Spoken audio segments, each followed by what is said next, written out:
Hello, everyone, and welcome to Starting a Startup, the new webinar that James Brooks, the head of projects here at TSF, will be running for you. The whole point today is what we want to do is get a real sense for you guys of how to go from an idea through to actually getting the tech started, and a little bit of insight into how we actually do that at TSF. So, without any further ado, let's move into ideation. So this is the very first stage that you're going to go through as a startup. It's the genesis of what you want to achieve. It's the purpose of your startup. And when you're doing this, I like to break this down, sorry, into a number of key questions that you're trying to work through. Because often when you see people looking at things like this, you someone can have a great idea, but actually it's finding a great problem to solve. And once you've worked out what that problem is, exactly how you're going to try and change the world with your idea, you can then start to think, well, who are you actually solving it for? Is it people like you? I've often seen startups where it's born out of a personal frustration. Um, a lot of startups recently who, especially with the birth of AI, have really looked into their own business process and going, do you know what? This is a genuine problem that a tool that can utilize new technology is going to fix, or at least make more efficient. And honestly, they turn into some of the most successful startups because if it work solves a problem for you, what about other people like you? And one of the things we hear about in tech a lot, and I'll come on to this a bit, is obviously everyone knows what an MVP is, or if you don't, it's a minimum viable product.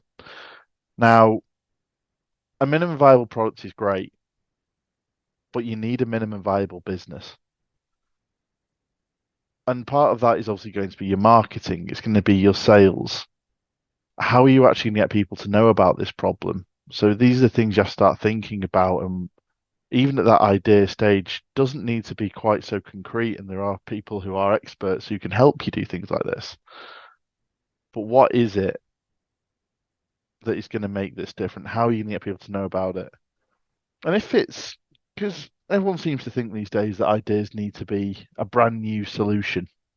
It doesn't. You look at how many gym groups exist in the world. I almost dread to think how many there are now. They all do something slightly different. Your experience at a pure gym is very different to a Banatime gym, which is very different to a spa, which may have gym facilities. So again, these are lots of things you can start to think about when you're going through the process and going, well, why is this? Why is what I'm doing different? Why is this something that someone's going to be interested in potentially buying or using? Oh, that's gone the wrong way. So there's some tools for doing things like this. Personally, I really like the value proposition canvas. It's really straightforward, and it's something that alongside user personas and then building the value proposition into the business model canvas. Like I said, going from what's your MVP into what's your MVB, without throwing even more acronyms into the startup world, which let's face it, no one actually needs more of. Um, you can actually start to put these together. But one of the key things that I see people miss when we start to talk about this is actually one of the crucial parts of advice is get out the building. I say it to most startups or people who come to TSF with an idea. When you come to a tech build, devs are very good at knowing what they do. They're very good at building technical solutions. They're very good at being innovative. You're the person who knows the business. Going back to what we said before, you're the person who knows the problem. So actually, you can take your value proposition canvas, your business model canvas, your personas of what people these users are like and what their habits are. You can test that. You can go to and speak to people, and you'd be surprised. A lot of startups I speak to are often a little bit scared of taking this step when you shouldn't be. Realistically, people are more than happy to give you some of their time. People aren't monsters. But when you get out the building and test that, you can actually see if it is a real problem, or actually if you're scratching a slightly different itch to what you intended. And all of these things are very, very good things to know before you start doing this, because realistically, you're going to have to turn to someone at some point, or maybe you won't if you're going to bootstrap everything, and go, well, can I have some money to help build this? And if you can go, well, very early stage startup, very aware of that. So how can we make sure that what you actually get at this stage is as validated as it can be? And this is the whole point. We want to go from your idea to a minimum viable business, because far too many people think just about the MVP and the tech product and think the product will sell itself. It won't. But you do need to have an MVP. You do need to have it built. You need to have it ready. And like we said, we want to focus not on the solution. We want to focus on the problem. We want to focus on exactly what the problem is and make sure that key user flow is fixing it and demonstrates why you're different. Let's go back to the gym example. Pure Gym works on, for anyone who's been, 24/7 access, and it's cheap. The way that they do that and demonstrate that is you get a code, so it's still secure.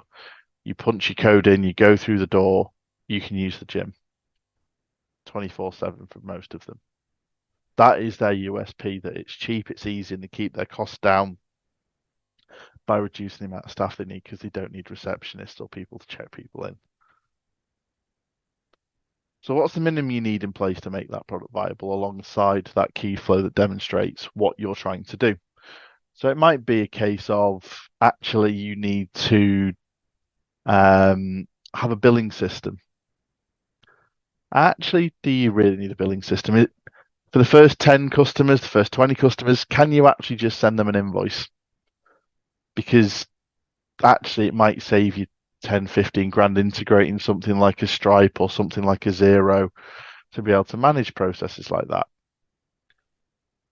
I can't answer that question for you. This is where you need to think about, what do you need for the business to be viable? What do you need to help be there to help support what you're doing? Because at the end of the day, it is really hard doing a business. It's really hard to work out exactly what it is that you need. But you need to think about, not just from a tech perspective, but also from a perspective of what staff do you need to help support you. A lot of people we speak to are looking at money to try and get a CTO. Do you actually need a CTO at the stage you're at? Actually, do you need someone not to do the strategy at this stage, but actually just to do the doing and support a product? My initial guess would be yes, actually, that is what you need. You don't need someone who's going to come in for a lot of money, who's going to be able to do the strategy, but probably wants to focus more on that strategy than actually doing the building.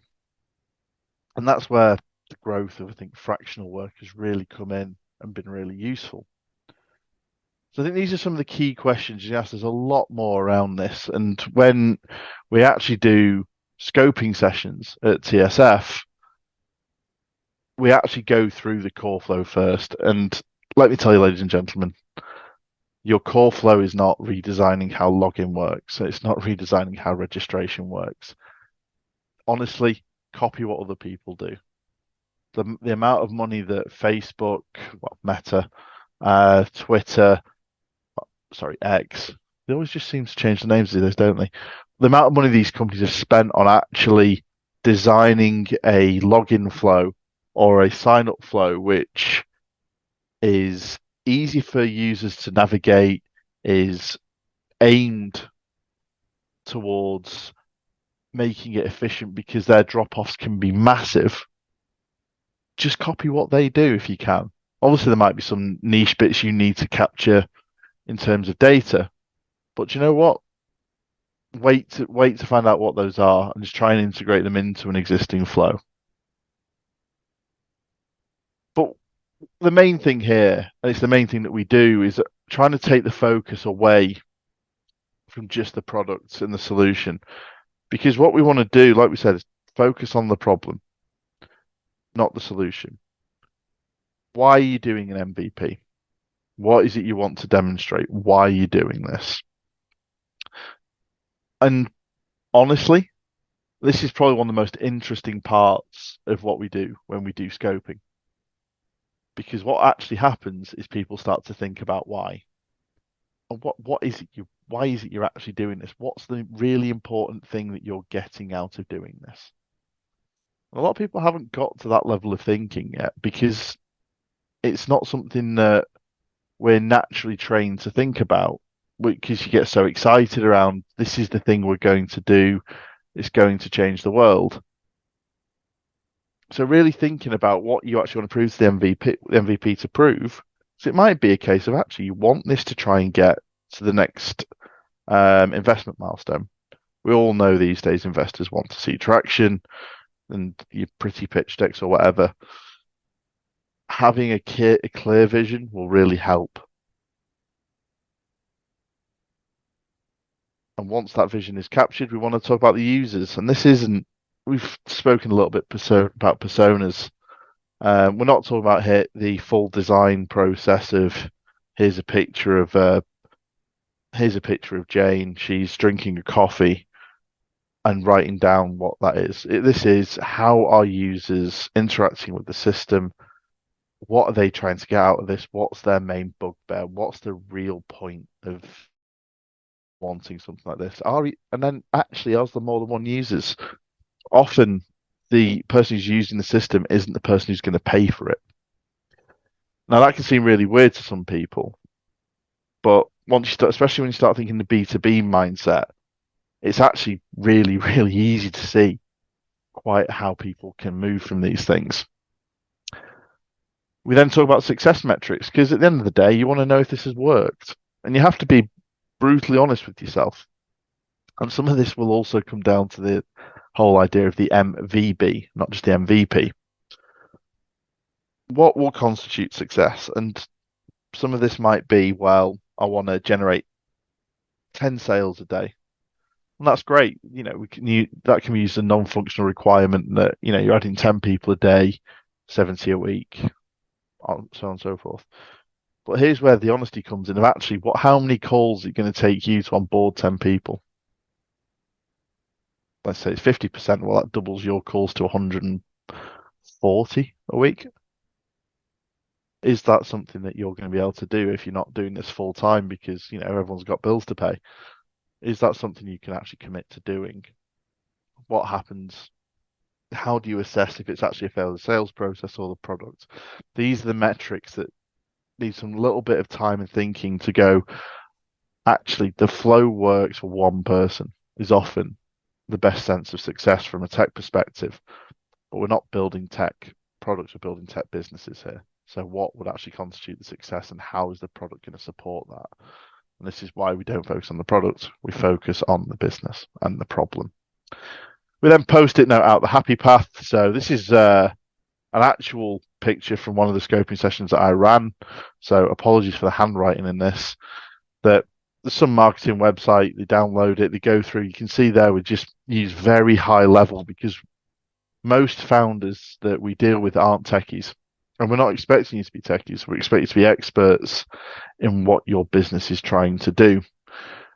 And we can go through this flow. And by the end of it, we agree as a team because it's both the developers at TSF and the product owners, being yourself, that if a platform existed with this level of functionality, that should be able to achieve the success metrics and enable you to carry on and and crack on with the business.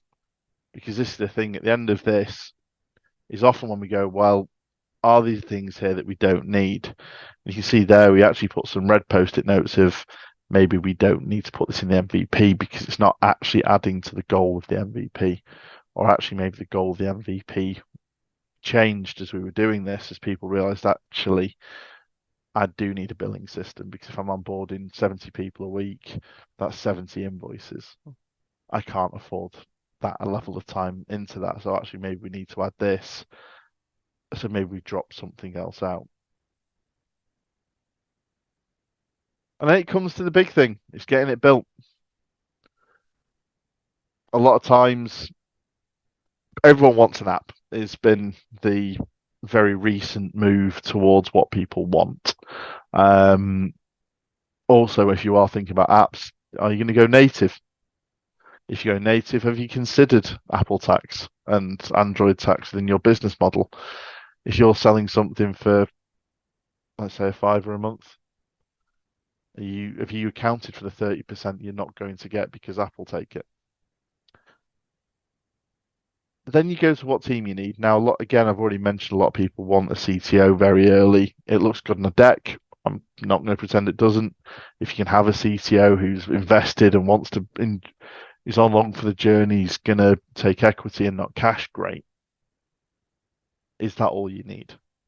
Do you need someone around you who's going to help with marketing? We have great people like Nairi who do that sort of thing. Do you need someone who's going to help with products? Someone like myself. Do you need someone who's going to help from the business model perspective? You look at people like Ian. This is all the skills that we have in the TSF team. And how's the best way to actually get that team to work cohesively? Because, what tools do you need in place to manage developers? Do you want Jira? Do you want Trello? Do you need a Slack channel, or does someone have a real preference for Teams? It's all the small things that actually make the business work. And the biggest thing, the hardest thing to do at times, is how you're going to involve the real world. Because I've done a lot of testing of tech products, and obviously so do developers. A lot of what they do, they know where the skeletons in the closet are. They are also building to the spec that you've designed with them. So you start looking at that and going, well, if I'm testing it, I know this doesn't work yet, or this doesn't happen. That's great to an extent of testing the happy path flow that works and whatnot. Actually, is that how a real user is going to act? I've had the pleasure of being involved in quite a few design sprints in the past. Something that Google Ventures came up with, a guy called Jake Knapp, and a very good book and a good way to test how things work quickly. And over the process of the 5 days of this process, the last one is just testing with 5 real users. And the amount of times that users do not operate in a way that you'd expect is staggering. When people are just clicking through something, they'll click in a different place, they'll get lost. Being able to build that into your build process, the further along the build process you get, the more expensive it is to change something. That's always going to be the case. It's really, really easy to change a design. It's really quick. It's a little bit easier to change something if you use like a low code, no code system, and it's cheaper. Once you start getting to a stage where features have been built, it's more and more expensive, and the further and further along you get, the more and more expensive it is to change things. So getting cycles in place of build, measure, learn, and iterate is the way to make a real successful product, which genuinely solves the problem for users. So how are you going to involve them? Is it you're going to work in sprint methodology, and you're going to have, once you've got a sprint, you're going to basically offset that by 2 weeks and do a sprint of testing with people? Is there a point at which you can actually try and start selling this to users before the end of the product build, which is something which we've started to really hone in on and focus? Because it might be to the extent where actually people are quite happy with what you've built without 80% of the other features. Or maybe, it's very much the Pareto law aspect of 80% of users will use 20% of your features. Do you need to have the rest of it there? Or is the core just working nicely enough that you can start to focus on improving that? Does that work within the business model? So I've given you a really quick whistle-stop tour in terms of what TSF does, how we approach looking at both a product problem, a solution, and a business, how we focus on trying to get out of the building to try and get real users and get real testing done. And I will always say this to all the founders who come to TSF. I really want people to think not just problem solution fit and solution market fit. Think about problem market fit. Get the whole process working end to end. The solution needs to solve the problem, and the problem needs to have a market big enough. And you can test that so early to get into a real world where you've got a problem, you've got 10,000 users signed up to a list waiting to hear about your product. Think about Monzo and how that worked. They had thousands of people in a queue for just a slightly different way of doing banking. It wasn't new. I'm pretty sure when I got my first Monzo account, I'm pretty sure I still had an online bank account with NatWest or whichever bank it was. But they've managed to create so much drive with a landing page.